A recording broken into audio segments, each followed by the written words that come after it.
One of the greatest blessings I have experienced as a direct result of being a part of the transplant helper community is that I've had the opportunity throughout the last 7 or 8 years to really get involved in so many people's lives. I've become friends with hundreds, if not thousands of people literally all around the globe, most of which to some extent are either waiting for or have already had a transplant of some kind. For those of us who have already had that transplant, you know as well as I do already that transplant still remains as a treatment, but not a cure. And what that means is oftentimes we will face difficulties. We'll face ups and downs. We'll face tragedies and triumphs. We'll face times when we're at our very lowest and times when we're on the top of mountains. We're at our highest points in life. And being a part of this community has certainly brought me those times. Yes, I've met so many of you. I've made so many friends and really valuable friendships. But the truth about that is, most all of my friends in life, they're teetering on a razor's edge between life and death. And recently, I was reminded of that so vividly, so clearly, in that I lost a great friend of the program, a friend of mine personally, as well as perhaps even a friend of many of you, and that was Ed Stagg. I first met Ed back over at UAB Hospital. I guess it was probably 6, maybe 7 years ago. I'm not exactly sure. But I was over at UAB making some of those random visits like I always did, where I just went up to HTICU. I walked on the floor. Oftentimes I would reach out to one of the nurses, whoever happened to be standing around, and I just simply asked them, trying to be cautious with HIPAA regulations and such, but I would say, who do you think may need some help today? And usually, generally speaking, there wouldn't be any exchange of names or situations or anything like that. I knew everybody on the floor had something to do with heart or lung transplant, but they would generally say something very simple like, you might want to check on the man down in 30 or the lady over in 25. And those were just room numbers. They were 525, 530, and so forth. But they would, generally speaking, just say that. They would suggest a certain room I might go check in on. And oftentimes the way I approached that person, I would walk in the door, I'd use the same line, and I'd say, look, my name's Jim Burrell. You don't know me from Adam's House Cat, but I'm a heart transplant recipient of X number of years, and I'm doing well, and I'm here to encourage you and answer some of your questions.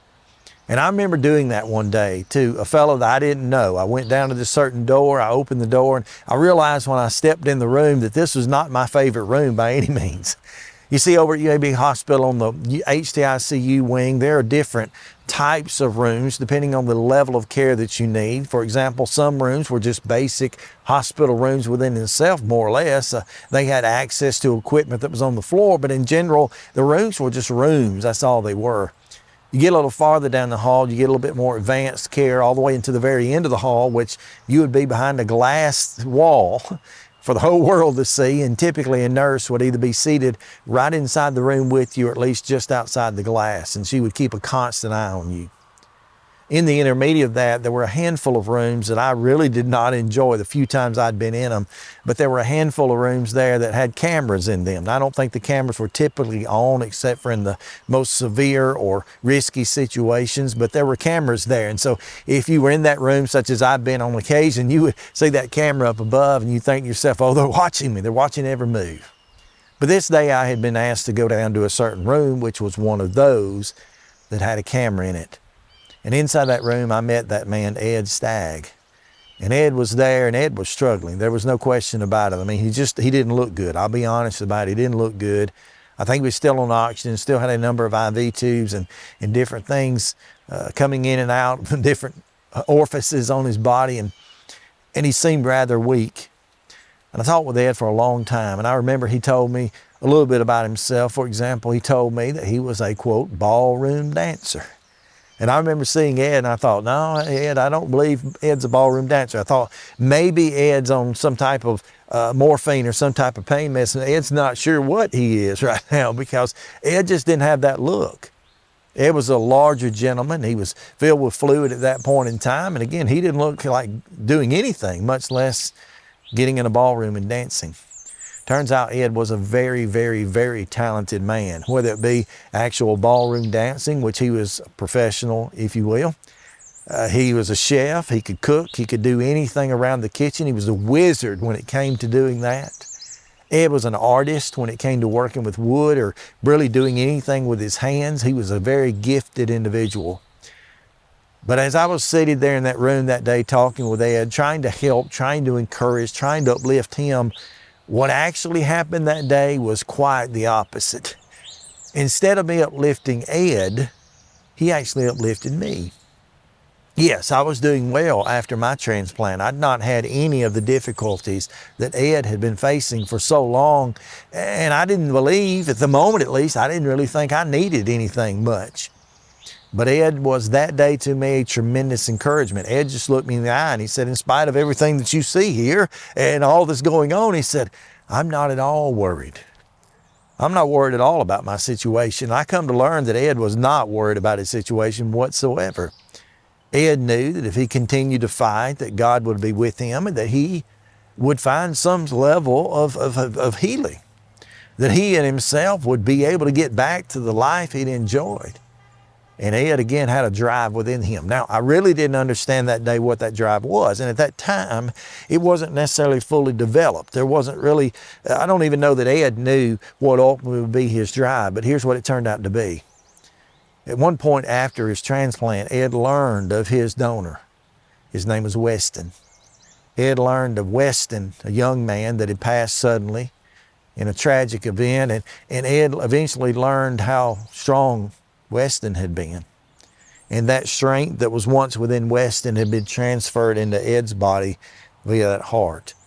And Ed became, in my mind, this is my opinion, I don't believe I'm wrong though, but Ed became at that time, from then on, throughout the life that he was able to live and be blessed with every opportunity, Ed became what I think is Alabama's greatest spokesman for organ donation.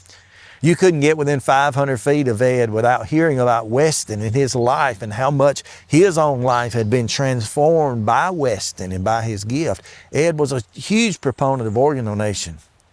And Ed will remind you every time his mouth opened of how wonderful his gift was and how that it came from, in some senses, from Weston.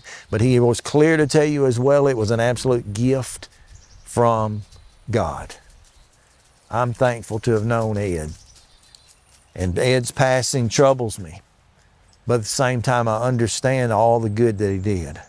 There's probably already at this point no telling how many people have already had organ transplants as a direct result of the words that Ed spoke, the opportunities that he took to tell everyone around him about organ donation and the need for becoming a donor.